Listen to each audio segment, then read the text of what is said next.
அனைவருக்கும் வணக்கம். நனந்தி ரமேஷ் பேசுகிறேன். இந்த பதிவில் புரட்டாசி மாதத்தில் எதற்காக நம்ம மாமிசத்தை சாப்பிடாம இருக்கணும் அப்படின்னு சொல்லி அந்த சின்ன சயின்ஸ் அண்ட் அஸ்ட்ராலஜி பற்றி நம்ம ஃபேக்ட்ஸை பற்றி தெரிஞ்சுக்கலாம்.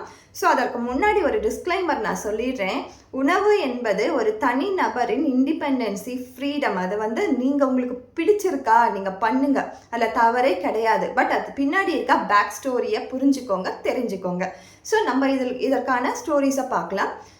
நம்மளுடைய பாரத நாடு என்பது சூரியனை அடிப்படையாக கொண்டு தான் தொழிலும் அமைச்சிருந்தாங்க, உணவு பழக்கத்தையும் அமைச்சிருந்தாங்க. ஸோ சூரியனின் பயணம் என்பதை தான் அயனம் சொல்கிறோம். இந்த பயணம் எப்படி இருக்கும், நீங்கள் சயின்ஸில் படிச்சிருப்பீங்க. சன் ஸ்டாரோட ட்ராவல் எப்படி இருக்கும் அப்படின்னு நம்ம பார்த்தோன்னா, வடக்குலேருந்து தெற்கு இப்படி தான் அவங்க வருஷம் முழுக்க ட்ராவல் பண்ணுவாங்க. வடக்கில் ஸ்டார்ட் பண்ணி ஒரு வருஷம் ஸ்டார்ட் ஆகுதுன்னா அங்கேருந்து ஸ்டார்ட் ஆகி தெற்குக்கு வருவாங்க. சூரியனின் பயணம் இப்படி தான் இருந்திருக்கு. இதை தான் உத்தராயணம் அப்படின்னு சொல்லுவாங்க, தட்சிணாயனம் அப்படின்னு சொல்லுவாங்க. இது ரெண்டோட காம்பினேஷன்ஸ் தான் பருவங்கள்.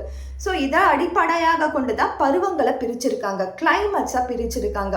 ஸோ பாரத நாட்டில் எத்தனை பருவங்கள் இருக்குது? மொத்தம் 6 பருவங்கள் இருக்குது. ஒவ்வொரு பருவத்திற்கும் 2 மாதங்கள். அந்த 6 பருவத்தை என்னன்னு நம்ம பார்க்கலாம்.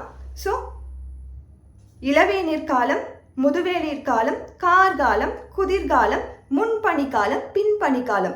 ஸோ இந்த 6 கிளைமேட்ஸையும் 6 பருவங்களையும் நீங்கள் 2 மாதமாக பிரிச்சிங்க அப்படின்னும் பொழுது, நம்ம மல்டிப்ளை பண்ணிங்க அப்படின்னும் பொழுது நம்மளுக்கு வரக்கூடிய ஆன்சர் 12 மந்த்னு வந்துடும்.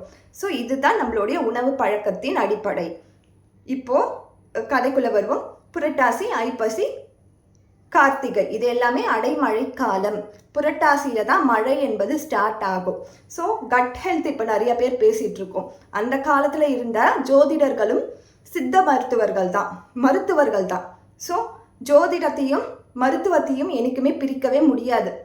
நிறைய பேர் சித்த மருத்துவர்களாகவும் சித்தர்களாகவும் இருந்தவர்கள் தான் அஸ்ட்ராலஜிஸ்ட், ஜோதிடர்கள்.